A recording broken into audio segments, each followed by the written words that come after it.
오늘 이제 총 14장으로 구성된 호세아서의 마지막 부분입니다. 새벽에 성경을 한 권 한 권 이렇게 마칠 때마다 제 속에 기쁨이 있습니다. 목회자로 부름을 받아서 성경을 설교한다는 것이 참으로 기쁘고 감사한 일입니다. 그것도 성경을 읽다가 은혜 받은 어떤 부분만이 아니라 성경 한 권을 처음부터 끝까지 묵상하면서 또 그것을 설교로 만들어 간다는 것이 쉬운 일은 아니지만 그래도 말씀을 대할 때마다 은혜를 주시고 또 설교로 풀어주시는 것이 얼마나 감사한지 이루 말로 표현할 수 없습니다. 물론 제가 성경을 설교를 잘하거나 성경을 완벽하게 이해하는 건 아니지만 그러나 성경을 가지고 또 묵상하면서 고민하면서 또 할 때마다 하나님이 이렇게 은혜를 주셔서 얼마나 감사한지 모르겠습니다. 그 중에서도 가장 큰 감사는 이 새벽에 또 준비한 말씀을 들어주시는 성도님들이 계셔서 참 감사한 일입니다. 로마서 10장에 말씀한 것처럼 전파하는 자가 없이 어찌 들으리요? 전파하는 자도 중요하지만 또 듣는 자도 중요하다는 그런 말씀일 것입니다.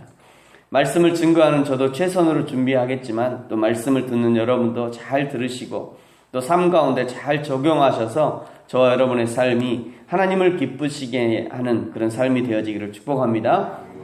호세아서를 다시 되짚어 보면요, 선지자 호세아와 음란한 여자인 그의 아내 고멜의 관계를 통해서 이스라엘의 죄를 드러내시고 그럼에도 불구하고 사랑으로 품으시고 안으시는 그 하나님의 사랑을 알려주시는 말씀이라고 할 수 있습니다.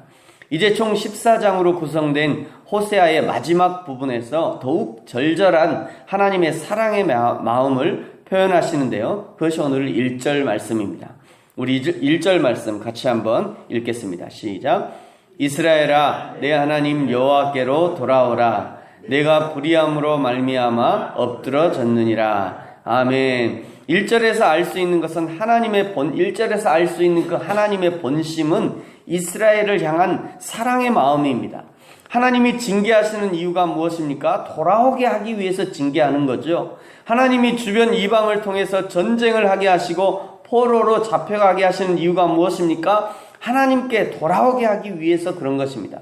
하나님이 때로는 배고프게 하시고 때로는 병들게 하시고 때로는 당장이라도 지옥에 떨어질 것 같은 그런 저주를 선포하시는 이유가 무엇입니까? 결국 이스라엘이 하나님 앞에 돌아와서 아버지와 아들의 관계를 회복하기를 원하시는 것이죠. 그 아버지의 넉넉한 품으로 돌아오라는 것입니다. 마치 집 나간 탕자를 기다리시는 아버지의 마음처럼 그 둘째 아들이 유산을 가져가서 술과 여자로 탕진한 것을 알고 있었지만 결국 돼지들의 쥐염 열매로 배를 채우는 것을 알고 있었지만 그냥 그 상태로 꾹 참고 기다리시는 이유가 무엇입니까? 그 아들의 두 발로 아버지께로 돌아오기를 기다리는 거죠. 아버지가 능력이 없어서 기다리시는 것이 아닙니다. 그 아들이 지 발로 돌아오기를 기다리는 것이죠. 자기 스스로 뉘우치고 돌아와야 그때 비로소 아버지의 은혜로 경험하게 되는 것입니다. 회개라는 것은 돌이킴과 돌아옴을 의미하는 거죠. 돌이킴과 돌아옴 두 가지가 다 필요합니다. 회개할 때 돌이키고 그리고 돌아와야 돼요. 그냥 양심의 가책만 받아서는 안 되는 것입니다. 불의하게 살다가 넘어진 그 자리에서 후회하는 그것이 회개가 아니죠. 죄의 자리에서 돌이켜서 아버지의 품으로 돌아와야 되는 것입니다. 하나님의 속죄의 재물에는 하나님은 그 재물에는 아무런 관심이 없으십니다. 하나님의 관심은 회개의 열매인 것이죠. 말만 바꾸는 회개가 아니라 삶을 바꾸는 회개를 하나님이 기다리시는 것입니다. 오늘 2절의 말씀을 가지고 오늘 2절은요, 말씀을 가지고 여호와께로 돌아오라 말씀하시죠. 말씀을 가지고. 여기 말씀이라는 것은 2절 하반절에 있는 것처럼 수송아지보다 입술의 열매를 바라신다고 바라신다는 그런 말씀으로 이해할 수 있습니다. 이 하나님이 원하시는 입술의 열매가 무엇이냐? 3절이 말씀하는데요. 우리 3절 말씀 같이 한번 읽겠습니다. 시작.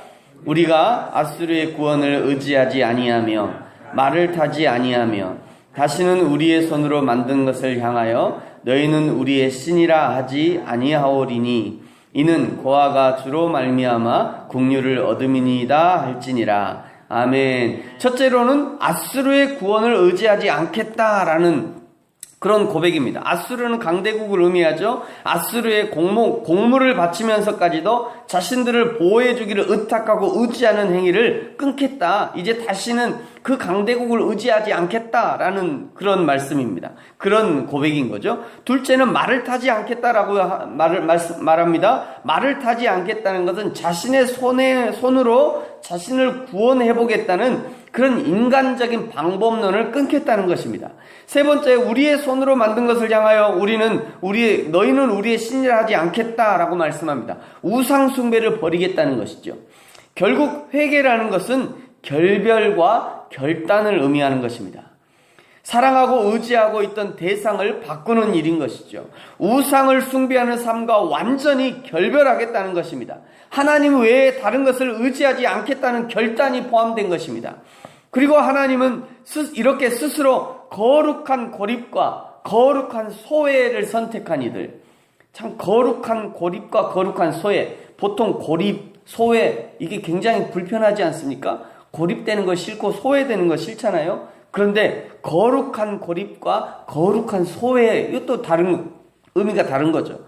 스스로 말이죠. 거룩한 고립을 선택하고 스스로 거룩한 소외를 선택한 이들, 3절 하반절에 있는 것처럼 고아가 주로 말미암아 긍휼을 얻음이니이다 라고 말씀한 것처럼 스스로 고아되기를 선택한 백성에게 하나님의 긍휼을 베푸시고 결코 홀로 내버려 두지 않겠다는 그런 하나님의 말씀인 것입니다.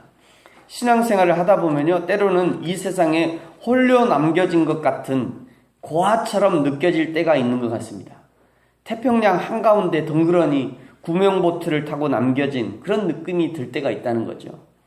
며칠 전에 이게 뉴스를 보니까요, 438일 만에 태평양 한가운데서 구조된 사람의 이야기가 나왔더라고요. 438일 만에 태평양 한가운데서.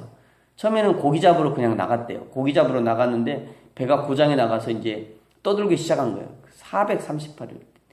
가끔 이렇게 큰 배가 옆으로 지나가는데 막 도와달라고 이렇게 하니까 자기들한테 그냥 빠이빠이 하는 줄 알고 그냥 지나가더랍니다. 그렇게 438일을 그 태평양 한가운데서 지낸 거예요.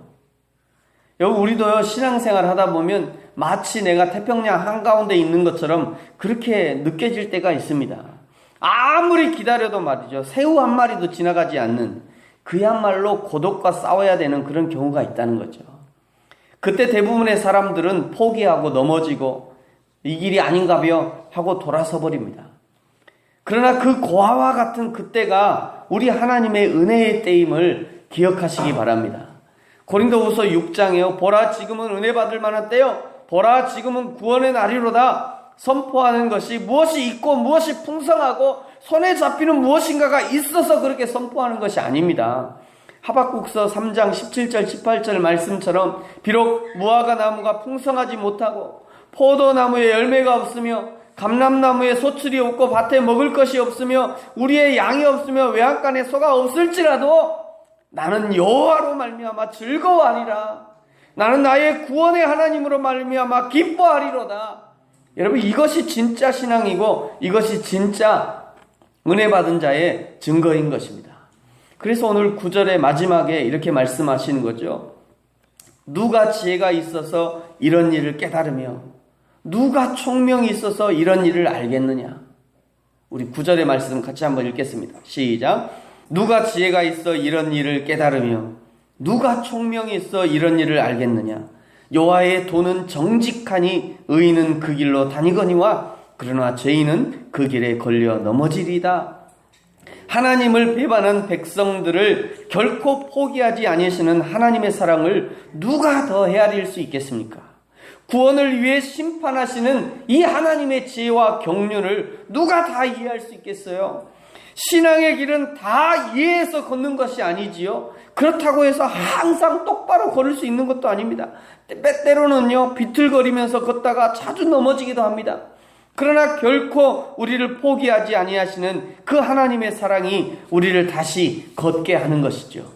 그러므로 굳이 왜 넘어지게 되었는지 긴 변명을 늘어놓을 필요도 없습니다. 어제 넘어지고 오늘 또 넘어지더라도 포기하지 말고 오직 주의 사랑에 매여서 내 앞에 주어진 길을 가는 것, 그것이 믿음이고 그것이 곧 신앙인 것이죠. 사랑하는 성도 여러분, 오늘 다시 그 길을 가기를 축복합니다. 오늘 다시 일어나서 그 길을 가십시오. 넘어져도 가고 자빠져도 가고 깨져도 가고 때로는 죽음이 우리를 기다린다 해도 믿음으로 가는 것이 이 신앙의 길이고 이 천국의 길인 것입니다. 그리하여 마지막 날에 기쁨으로 우리 주님의 얼굴을 뵈는 저와 여러분이 되어지기를 예수님의 이름으로 축복합니다. 기도하겠습니다.